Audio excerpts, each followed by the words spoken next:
The fire is low. Outside, the temperature has dropped below -20. The wind moves through the dark in long, slow waves, carrying nothing but cold and the faint smell of ice. Inside the shelter, 12 people breathe in the dark. And somewhere, on the edge of that circle of dying warmth, a woman is in labor. It is the middle of the night. It is 40,000 years ago. Most people, when they imagine prehistoric birth, imagine something brutal, something animalistic. A woman alone, crouched behind a rock, instinctively bringing life into the world the way wolves do, silently, efficiently, and without ceremony. That assumption is almost certainly wrong. And the evidence we've uncovered over the last 30 years doesn't just suggest it's wrong, it dismantles it completely. Here's what the bones tell us. In 1908, in a cave in Belgium called Spy, researchers found the skeletal remains of a Neanderthal child. The bones were malformed. The limbs had healed at strange angles. There was evidence of severe developmental deficits, the kind that would have made independent survival impossible. And yet this child had lived for years. Someone had fed it, carried it, kept it warm long enough for those malformed bones to show years of growth. The child couldn't have survived a single night alone, which means it didn't survive alone. This is where the science becomes uncomfortable, not because it shows prehistoric humans as monsters, but because it forces us to confront something far more unsettling. That compassion might be older than civilization. That care, as a behavior, predates language, agriculture, cities, philosophy. That the instinct to protect a vulnerable life in the dark might be one of the oldest things our species carries. But nights, during the Ice Age, were not simply cold. They were structurally dangerous in a way modern humans have no sensory memory of.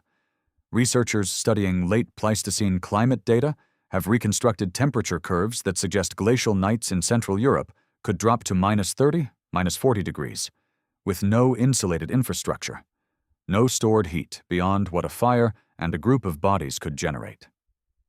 In that environment, a newborn, born with essentially no thermoregulatory capacity, unable to shiver effectively, losing heat through its disproportionately large head at a rate adults couldn't feel, would reach critical hypothermia in under 2 hours. 2 hours. The birth had to be managed. There is no other interpretation. Anthropologists examining Upper Paleolithic shelter configurations have found something quietly extraordinary. Hearths positioned not at the center of living spaces, but offset toward specific zones that correlate, in ethnographic parallels with modern hunter-gatherer groups, to areas reserved for birth and infant care. The fire wasn't shared equally. The warmest space was allocated. That is a social decision, a political one. Someone had authority over who sat closest to the heat.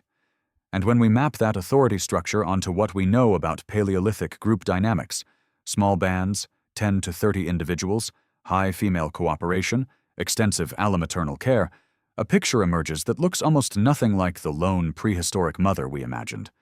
It looks, instead, like a system. Experienced women surrounding a laboring woman in the dark. Hands that knew what to do. Knowledge transmitted across generations without a written word. The baby arrives. It is wet and cooling already. Someone, probably not the mother who is exhausted, bleeding, beginning to shiver, wraps the infant in hide, holds it against a body, moves it closer to the coals, and makes a decision that no other species on Earth makes with such apparent deliberateness.